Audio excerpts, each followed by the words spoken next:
What's going on, people? It's your boy Hagen TV and welcome to another video. Well, in this video I'm going to be showing you exactly how to use SMC ICT concepts to trail your trades. So I've had this situation like in the past when I was using like retail logic and stuff, like using EMA crossovers. Usually they'll tell you to trail it with the lower EMA if you're like buying a long, or with the higher EMA if you're shorting. And then it got to the point they'll tell you to use like maybe the parabolic SAR, the last one or the last two or the last three. There's a way they did it. So, and that was how I always trade my trades. But when I started using SMC, I haven't really found a way to trail a trade until ICT had mentioned in one of his videos saying, if you want to trail your trades, he didn't actually say it directly, but what he said was, if three PDRAs are broken or have been annihilated, you need to just run away. So I kind of use that logic and try to use it to trail a trade, and I've been testing this for quite a while now, and I wanted to share it to let people know exactly how you can do it. So, and this is basically very, I try to make it very fundamental, very simple. I didn't want to add a lot of things to it. So this was exactly how I started seeing it. Of course, I'm using like another one, a quite advanced one, but if you can understand this to your own, I think you can start adding other things to it. So without any further ado, I'm going to first play and explain to you my thought process during a trade and exactly what I was thinking, why that trade was going on. So yeah, let's play this video and let's see what happens here. Okay, so this was the PM session right before 2 p.m. So as you can see, there's SMT there. If you see on the Nasdaq, you can see that it didn't make a lower low, so that was the one I actually used. And then also another thing I used also here was actually when the dollar started like peeling lower, and I shared this with you lot in my last video, that if the dollar is going higher, you have to then look at like the ES or other asset class that are tied to the dollar to start going lower. So, and that was the logic I was using here. And if you notice where I placed my stop, so there, the last two down close candles before that little spike up. So I'm using 3 PDRAs. I'm going to explain to you exactly. So that the low of that is 1. Then if you can see the two right here, let me pause it. If you can see right here, this one was another one, this fair value gap, and then there's another fair value gap underneath. So that's 3. So initially I started using this one down here, but the moment it broke out of it, I used this one, and this is 2, and this is the third one. So let's go.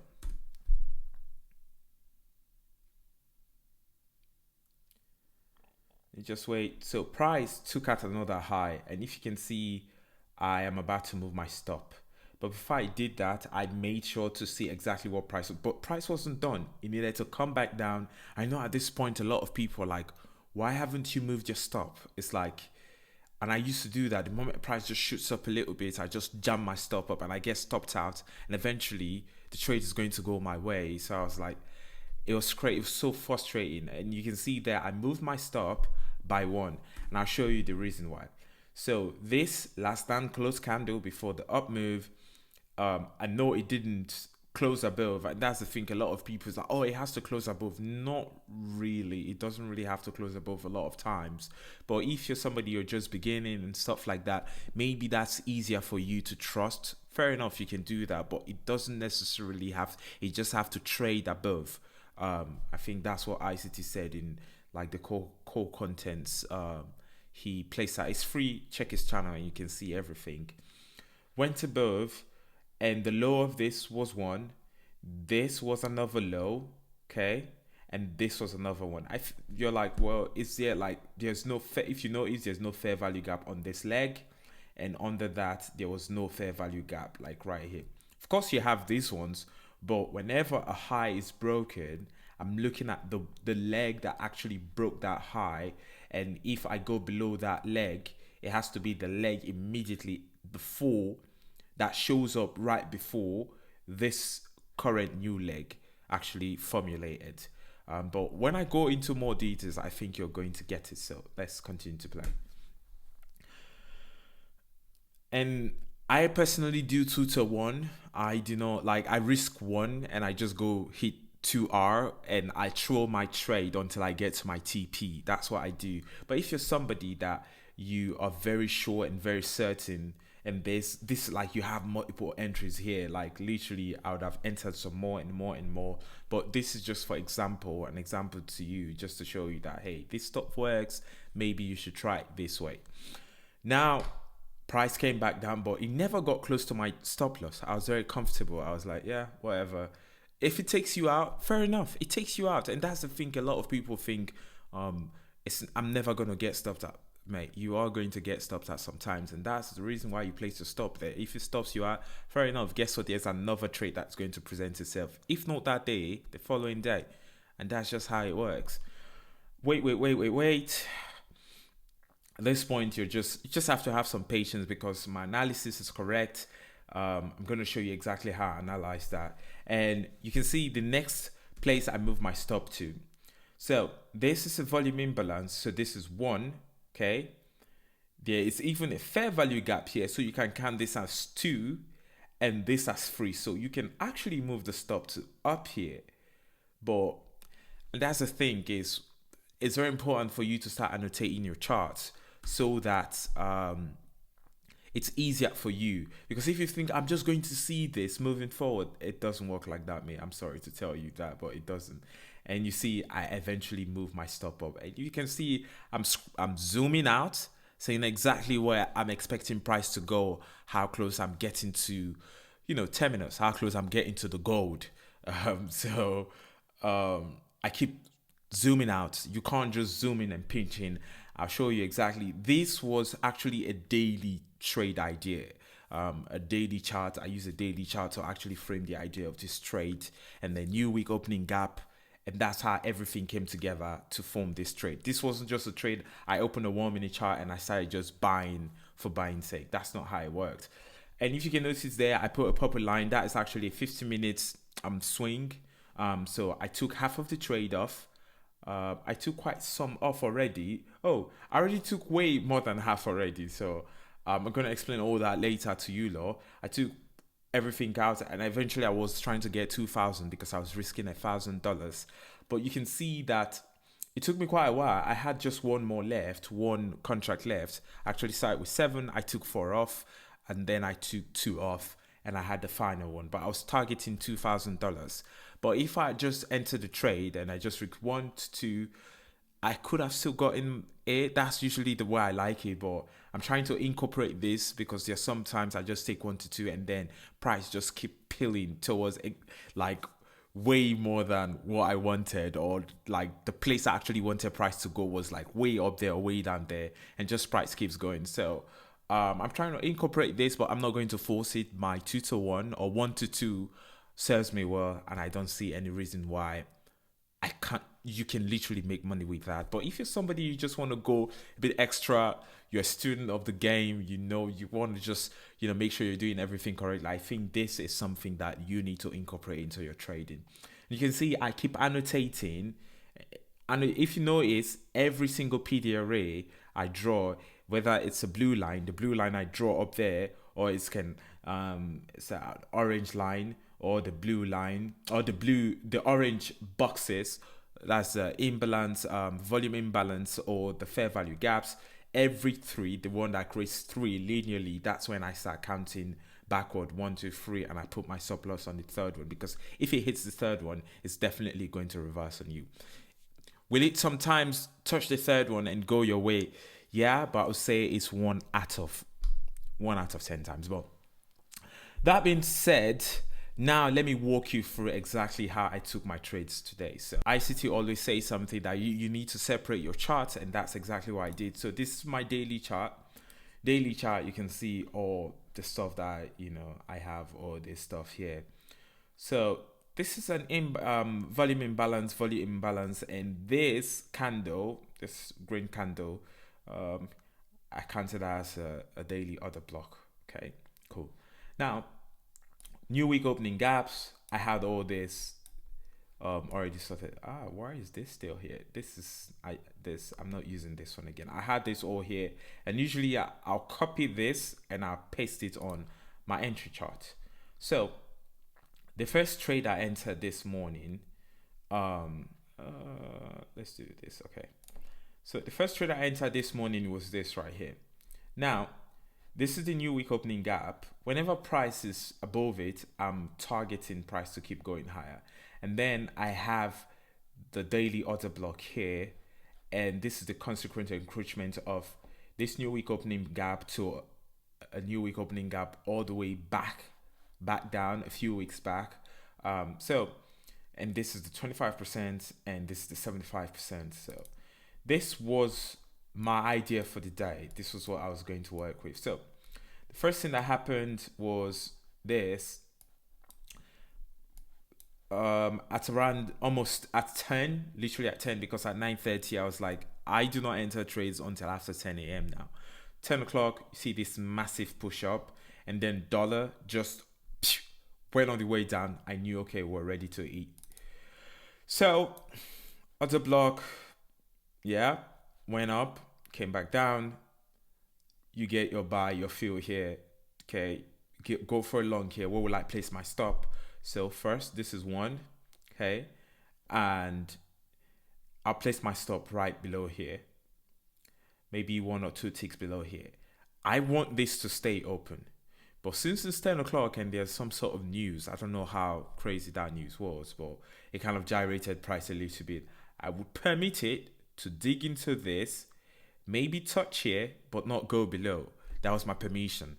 So stop loss is going to be here. Some people are like, oh, but you can place it there. Yes, I know, but I want to be extra safe. And that's what works for me, is using at least 2 to 3 PD arrays from where my entry is. Because if it violates this, I know it could come down here. I have to allow for this. So I think the actual best place to put your stop loss would be down here. Because you have to allow for whatever is underneath that. Just in case. You never know what happens, isn't it? Now, the next thing was, I could have, you could have said, why didn't you short? Because this is a daily order block. So you have to consider confluences. The reason why this is stronger than just this is because price here, you have the daily volume imbalance here. And of course, you have the new week opening gap here. But here, you just have the daily order block. I would need at least another thing, another PD array to actually look at that and say, okay, this is time for me to start selling. And you see how I do that later on. Now, I got into a buy here, and then price, meandered a little bit, shut up. The moment this high was broken, now I have 1 here, 2 here, and 3. My stop is going to then be here. Why here? When this went, like I said, once price trades right above that leg, whatever PD array you see, you need to note that. So this leg right here, which is the first PD array, this fair value gap is 1, okay?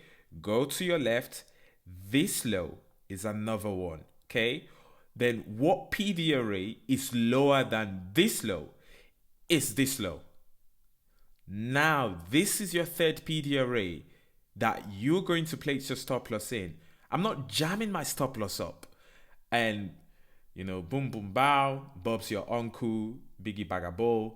It got to take profit, which is right here, which is the half, which is 50% off the 2 new week opening gaps. After that, I reverse my trade, okay? And I keep annotating my chart until I got up here. Now, the reason why I did this time around, why does this? It keeps doing that. The reason why I entered a sell this time around was because of this. So now SMC or SMT, I never knew how to use this, but now, honestly, the moment you know how to use it, it changes everything, because I can either use the dollar index, because sometimes the dollar isn't saying exactly what you want it to say. That's when you bring on other ammunition, such as the SMT.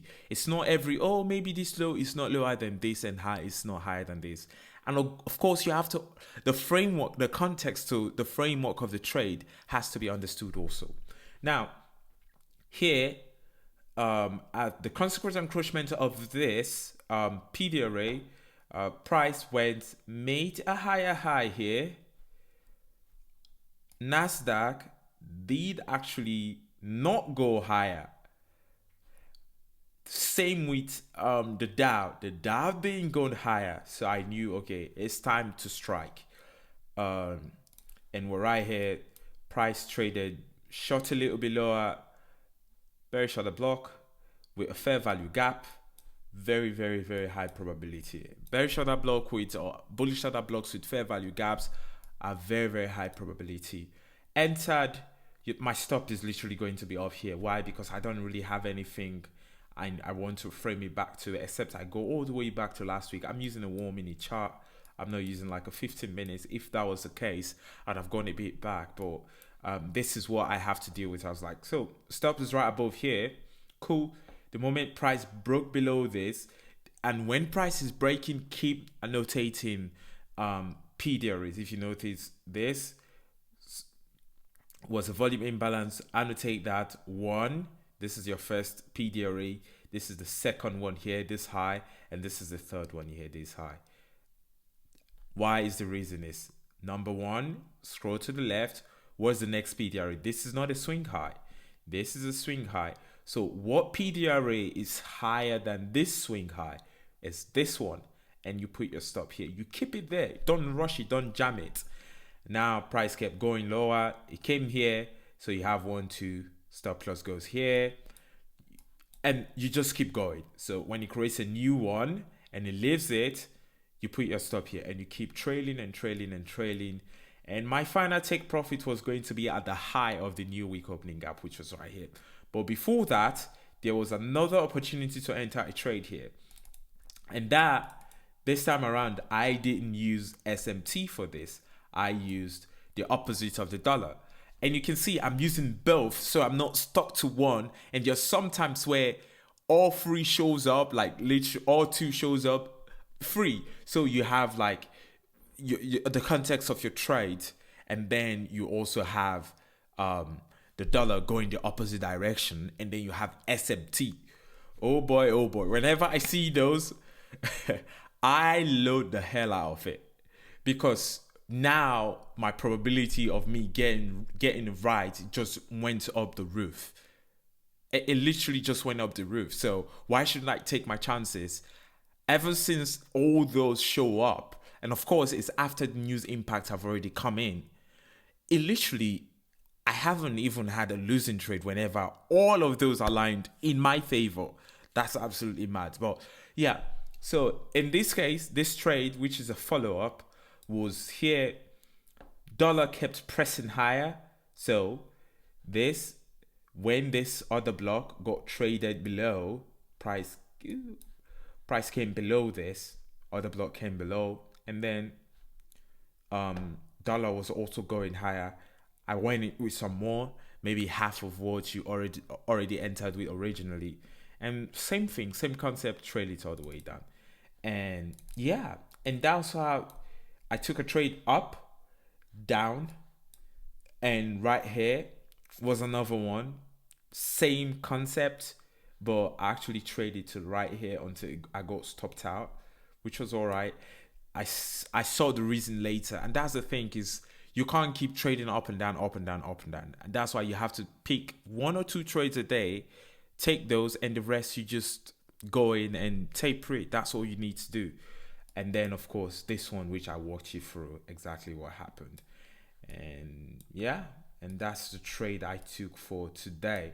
So this is actually how you trade your trades. If you still do not understand, go back, watch the video some more, slow down, check exactly what I'm saying. Free PD arrays. Once those free are annihilated, it's probably going to go the opposite way. It's time for you to just get off your trade, wash your hands off, and try to see if you can reframe your mind. Maybe sit on the sideline or try to see if you can frame a new trade if you know exactly where price is drawing intro. But the most important thing is know where price is drawing intro, because if you don't know where price is drawing into, all this is absolutely useless. I can't lie to you. Anyways, guys, that's it from me. Thank you for watching. Hopefully you find this helpful to you. I know ICT stuff, a lot of people complain, oh, this, that, and that, but if you work hard at it, you're going to get it. This is just me explaining exactly my thought process on how to trail trades using what ICT has already thought. Well, if you like the video, please leave the video with a like, and of course, leave the video with a sub if you are new to the channel. And I'll talk to you guys in the next one. And of course, do not forget to leave your questions and comments down below. I'll be sure to respond to you lot if you're still confused with any of this. But the first place also you have to always go, I keep saying, go to ICT stuff. This is just me trying to, just my own understanding from what he has already thought. But yeah, anyways, thank you for watching, and I'll talk to you guys in the next one. Peace.